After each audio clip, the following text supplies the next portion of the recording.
araw sa inyong lahat. Welcome back to my YouTube channel. Sa mga hindi pa nag-subscribe, mag-subscribe na po kayo. Para sa araw na to, ang ituturo ko sa inyo kung paano nyo ba isubmit sa Google Classroom kung ang iyong assignment ay nakasulat na sa notebook. Or kung ang assignment mo ay drawing, paano ba yan isubmit sa Google Classroom. So, panoorin nyo to. Paano magpasa ng assignment sa Google Classroom kung ang sagot mo ay nakasulat na sa notebook o di kaya drawing sa bond paper gamit ang Android phone? Meron tayong dalawang paraan sa pagpasa ng output sa Google Classroom. Una, pag-send ng image or picture.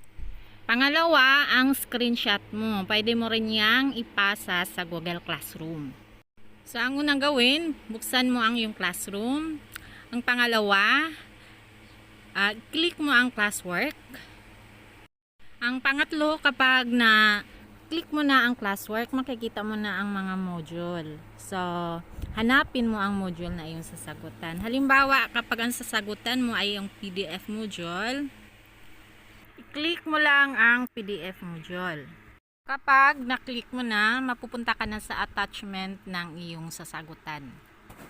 Katapos, i-click mo ang arrow up sign. Then, i-click ang plus sign add work.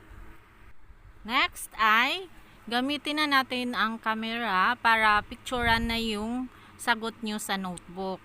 So, dapat malinaw ang pagkakuha ng picture.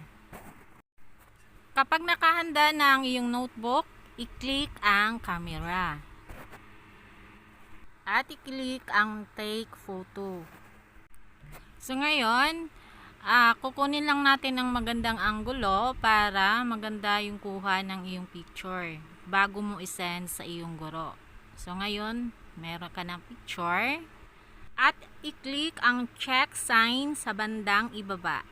At kasunod nun, maglo-loading na ang iyong pinasang sagot. At pagkatapos, makikita mo na yung pinasang sagot. At ang kasunod mong gawin, huwag mong kalimutan pindutin ang turn in para masubmit sa iyong guro ang iyong output. Masubmit na. Next is makita mo na ang work submitted. So, yan lang ang dapat gawin kapag ang assignment mo ay sinulat mo sa notebook. So ngayon, ang ituturo ko naman kung paano magpasa ng screenshot sa sagot sa Google Classroom gamit ang Android phone. So ganun pa rin ang gagawin, bubuksan mo ang Google Classroom, pagkatapos buksan mo mismo ang classroom, pagkatapos hanapin mo ang classwork sa bandang ibaba at kapag napindot mo na ang classwork, makikita mo na ang mga module sa iyong Google Classroom. So, kung ang sasagutan mo ay ang Filipino Module Quarter 1, Week 2, ang gagawin mo ay i-click mo lang. So, kapag na-click mo na yung module na yung sasagutan, i-click mo rin ang arrow up sign. At i-click ang plus sign add work.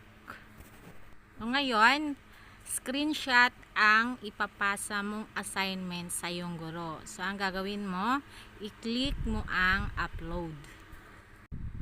Kapag na-click mo na yung upload, mapupunta ka na kaagad sa mga screenshots sa iyong gallery sa cellphone. So, hahanapin mo ngayon ang iyong screenshot. So, kapag nahanap mo na, i-click mo lang ang screenshot na yung ipapasa. Then, may makikita kang select sa bandang itaas, i-click mo lang. Then, mag-a-upload na ang iyong assignment na pinasa na naka-screenshot. Then, after nyan, huwag mong kalimutan mag-turn in para matanggap ng iyong guro ang iyong assignment. So, kapag makita mo yung work submitted, okay na yon. So, huwag mong kalimutan i-turn in.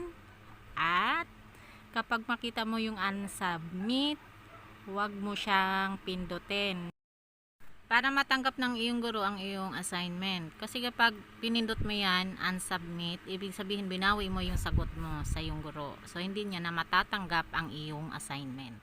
So dito na nagtatapos ang ating tutorial tungkol sa kung paano mag-submit ng assignment sa Google Classroom. Kung ang assignment mo ay nakasulat sa notebook or di kaya may drawing kang isa-submit sa iyong MAPI teacher. Sana nasundan nyo ang tutorial na to para hindi na kayo mahirapan magpasa ng iyong assignment. So, abangan nyo na lang ang susunod kong tutorial. Makakatulong pa rin ito para sa mga estudyante natin kailangan ng guide kung paano mag-submit ng mga assignment.